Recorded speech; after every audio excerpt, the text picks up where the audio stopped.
Yo, what's up everybody? Welcome back to another manga review.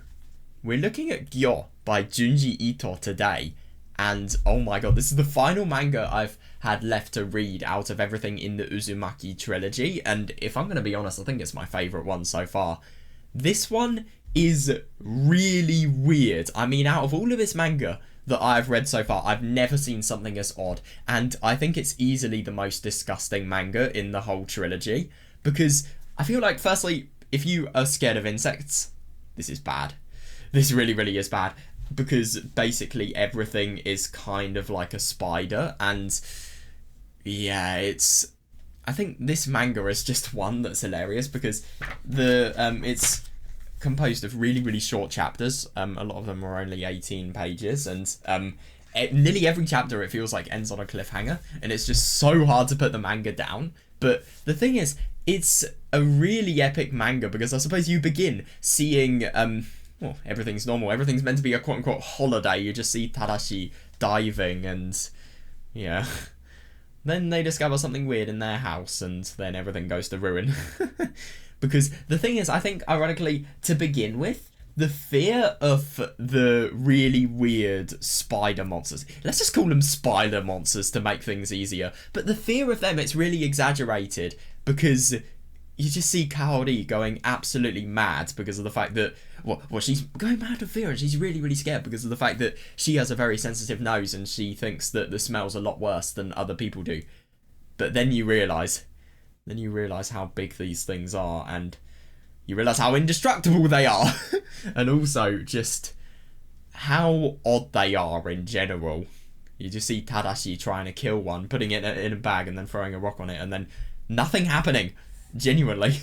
I mean, it looked like it was weakened, but it never died. And that is kind of the terror of the gas that infects all of these things. And if I'm going to be honest, I think it's a really odd story, just because of the fact that there are so many things that are so wrong about it. And it's just interesting seeing the entire human race just go to collapse, and seeing Japan ruined, and all of those media reports as well, with everything going to shambles. They were really quite cool to see. And yeah, if I'm going to be honest, I think I really preferred this style of manga compared to the one in Uzumaki and Tomie.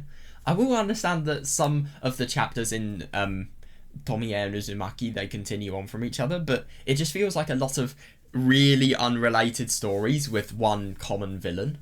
But I love that this is one story that has a linear progression, and it just feels like, obviously we see it through the views of Tadashi, so yeah, it's nice. I think I just prefer that style of storytelling. And also, I think what I really like about this manga is how it kind of gives you the feeling of disgust, obviously, with the visual horror and those fucking awful monsters where there are loads of human beings just completely like they're in a cage, and they're just, well, they have those weird tubes coming out of their mouth. It's so fucking disgusting. It really is. But yeah.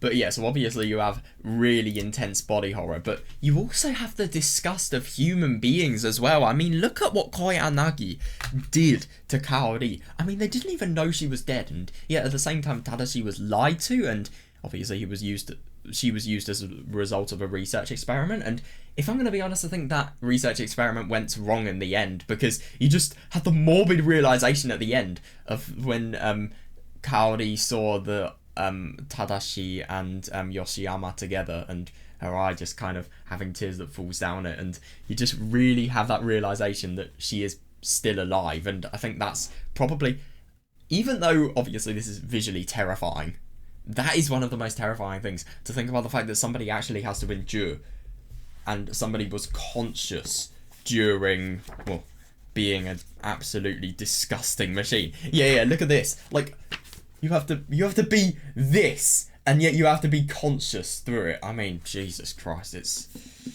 very weird. Or at least that's kind of the impression I get. I think she's conscious because of what happened at the end with her trying to reach out to Tadashi.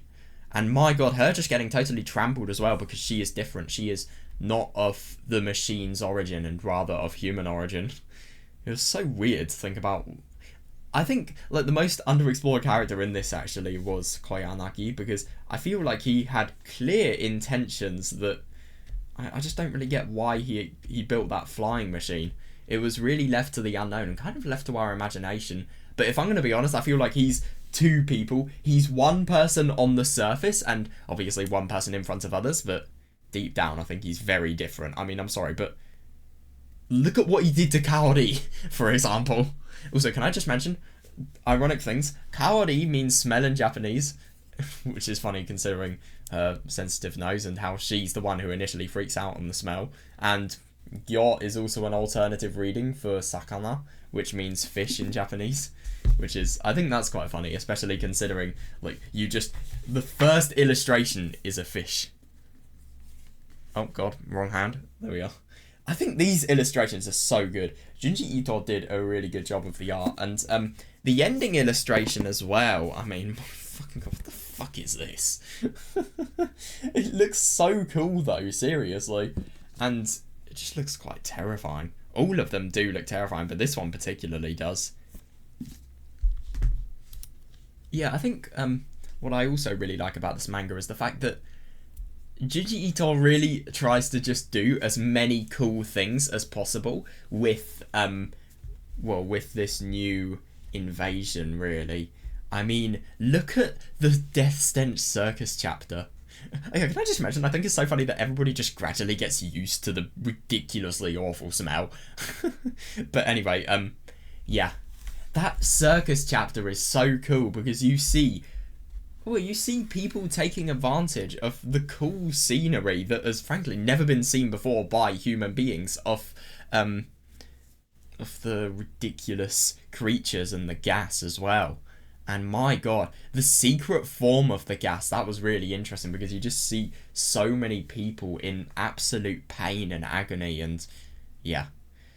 It's not surprising, but at the same time it's cool to see. And oh my god, when we see Kaori's face in the gas as well, that was cool. But yeah, it's just so nice how many creative things were done with it. And I just love the cast in the circus. They're the weirdest cast I think I've ever seen. I mean, that guy in a hat, for example. I mean, yeah, if you just look at the bottom left, for example, he just looks so fucking terrifying. And all of the flutists as well. That was weird. But yeah, that guy is absolutely terrifying.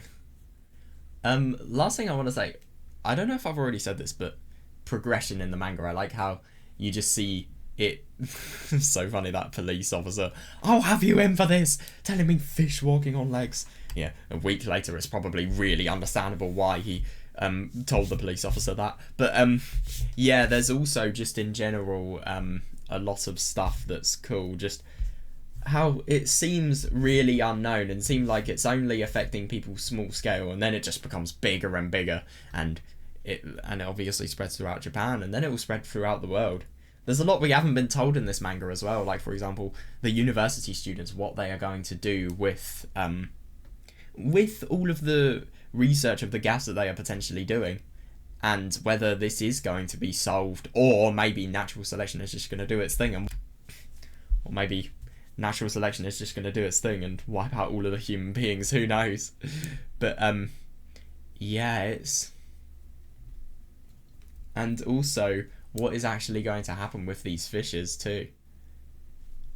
Well, not really fishes, but the spider monsters as well. But yeah, anyway, I really enjoyed this manga, if I'm going to be honest. I think it's really fun, and I definitely recommend giving it a read if you can.